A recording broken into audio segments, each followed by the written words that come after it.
Hello friends, मैं हूं अलका यादव। कैसे हैं आप सब? मैं तो अच्छी हूं और आशा है आप भी अपने परिवार के साथ बहुत ही अच्छे से रह रहे हैं। जी हाँ, काफ़ी दिनों से गला खराब चल रहा है, लेकिन आप लोगों के लिए कहानी तो लेकर ही आनी पड़ेगी, क्योंकि मेरे कुछ ऐसे श्रोता बन चुके हैं जो हर शुक्रवार को मेरी कहानी का इंतज़ार करते हैं। तो आज की कहानी उन्हीं श्रोताओं के लिए। और आज की कहानी का नाम है किसी को भी अपशब्द ना कहे। एक बार की बात है, एक बार एक व्यक्ति गुरुदेव के पास उनका उपदेश सुनने के लिए जाता था और धीरे धीरे उस व्यक्ति को गुरुदेव के उपदेश इतने अच्छे लगने लगे कि वो हर रोज वहां पर जाने लगा। और धीरे धीरे उसने मन में ये ठान लिया कि वो भी एक भिक्षुक ही बन जाएगा और गुरुदेव की सेवा में वहीं पर ही लग जाएगा। और इस तरह से हर रोज वो वहां पर जाने लगा। सिर्फ इतना ही हुआ था कि उस व्यक्ति के रिश्तेदार को बहुत ही ज्यादा ये बात बुरी लगी और उसको बहुत ही ज्यादा गुस्सा आया। वो गुरुदेव के पास आ गया और बिना कुछ समझे सोचे पूछे उस रिश्तेदार ने गुरुदेव को भला बुरा कहना शुरू कर दिया। वो जोर जोर से वहां पर चिल्लाने लगा, बुरा बुरा बोलने लगा, गुरुदेव को गालियां देने लगा, अपशब्द कहने लगा। और जितने लोग गुरुदेव के पास बैठकर उपदेश सुन रहे थे, सब बहुत ही ज्यादा हैरान हो रहे थे और ये सोच रहे थे कि गुरुदेव में इतनी सहनशीलता है और वो कितने आराम से बिल्कुल शांति के साथ उस व्यक्ति के अपशब्दों को सुन रहे थे। ऐसा बहुत देर तक होता रहा। कुछ समय के बाद जो वो रिश्तेदार था बोल बोलकर बिल्कुल चुप हो चुका था। उसके बाद गुरुदेव ने कहा कि क्या तुम मुझे जो कहने आए थे वो कह चुके हो या और कहना है? सिर्फ इतना सुनना था कि रिश्तेदार को बहुत जोर से गुस्सा फिर से आया।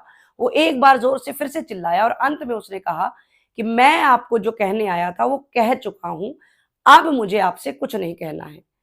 फिर गुरुदेव ने कहा कि लेकिन मेरे तो 2 प्रश्न बचे हुए हैं, मैं तो तुमसे पूछना चाहता हूँ। तो उस रिश्तेदार ने कहा, पूछो कौन से प्रश्न पूछना चाहते हैं? गुरुदेव ने कहा कि पहले मुझे बताओ, क्या तुम्हारे घर कोई अतिथि, मेहमान आते हैं तो उनका स्वागत करते हो? तो इसके बाद जो व्यक्ति था उसने गुस्से भरे स्वर में ही कहा कि बिल्कुल, अतिथि का तो हर कोई व्यक्ति स्वागत करता है। ऐसा कौन होगा जो अतिथि का, मेहमान का स्वागत नहीं करेगा? सब करते हैं। उसके बाद गुरुदेव ने कहा, मेरा दूसरा प्रश्न यह है कि अगर तुम उनको कुछ भेंट देना चाहोगे, उनको कोई चीज देना चाहोगे और वो अतिथि ग्रहण नहीं करना चाहते हैं, तो वो चीज कहाँ जाएगी? अब उस व्यक्ति को लगने लगा कि कैसा गुरुदेव है, कैसे उपदेश देते हैं, लोगों को ज्ञान की बातें बताते हैं, इनको एक छोटी सी बात पता नहीं है। उन्होंने कहा, अगर मैं किसी को कुछ भेंट देना चाह रहा हूँ, कोई चीज देना चाह रहा हूँ और सामने वाला व्यक्ति भले ही वो अतिथि हो या कोई और हो, अगर वो उसको नहीं लेगा तो वो उसके पास तो कतई नहीं जाएगी, बल्कि मेरे पास ही रह जाएगी। सिर्फ इतना सुनना था कि गुरुदेव बहुत ही प्यारी सी मुस्कान के साथ धीरे धीरे मुस्कुराने लगे। उस व्यक्ति को फिर से गुस्सा आया और उसने कहा कि अब ऐसा मैंने क्या कह दिया है? तो गुरुदेव ने कहा कि तुम वैसे तो सारी बातें समझ गए, फिर ये अपशब्द, ये गालियां, ये बुरे बुरे शब्द मेरे लिए क्यों कह रहे हो?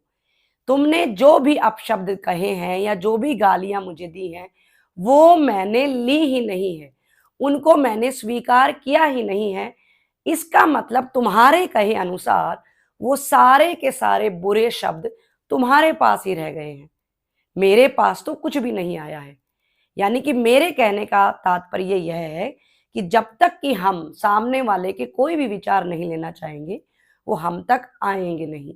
सिर्फ इतना सुनना था कि उस व्यक्ति को अपनी कही बातों का सब पश्चाताप होने लगा। वो हाथ जोड़कर गुरुदेव से माफी मांगने लगा और उसने कहा कि मैं आज से प्रण करता हूं, मैं किसी के भी सामने कैसे भी बुरे शब्द, अपशब्दों का इस्तेमाल नहीं करूंगा। तो इस तरह से उस व्यक्ति को ये बात समझ आ चुकी थी। यहां पर मैं आप सबको बताना चाहूंगी कि वो गुरुदेव कोई और नहीं, बल्कि महात्मा बुद्ध जी थे, गौतम बुद्ध थे। वो इतनी सहनशीलता थी और उन्होंने एक बहुत ही अच्छी बात कही कि जब तक हम सामने वाले के किसी भी गुण या अवगुण को स्वयं ग्रहण नहीं करते, लेना नहीं चाहते हैं, तब तक वो हमारे पास आ ही नहीं सकता है। यहाँ पर मैं आज की जनरेशन के बच्चों को भी कहना चाहती हूँ कि वो भी छोटी छोटी बातों में परेशान हो जाते हैं, एक दूसरे के ऊपर इल्जाम लगाने लगते हैं कि इसने मुझे ये बोल दिया, उसने मुझे वो बोल दिया। इन बातों से कुछ नहीं होता है। ये छोटी छोटी और तुच्छ तुच्छ बातें हैं जब तक हम किसी के अपशब्दों को ग्रहण नहीं करेंगे या उनके गुणों को, बुराइयों को, किसी को भी ग्रहण नहीं करेंगे, हम तक वो आ ही नहीं सकते हैं। जो हमें दे रहा है वो चीज़ उसी तक ही सीमित रहेगी। तो आप बिल्कुल परेशान ना हो कि आपको सामने वाला व्यक्ति कैसे शब्दों से बोल रहा है, क्या वो शब्द आपके लिए इस्तेमाल कर रहा है। आप अपनी तरफ से अपने अच्छे कर्म करते रहिएगा, खुश रहिएगा। और हाँ, इस कहानी के माध्यम से सिर्फ और सिर्फ इतना कहना चाहूंगी, किसी को भी बुरा ना बोले, अपशब्द तो कतई ना कहे। फिर मिलेंगे दोस्तों, नमस्कार।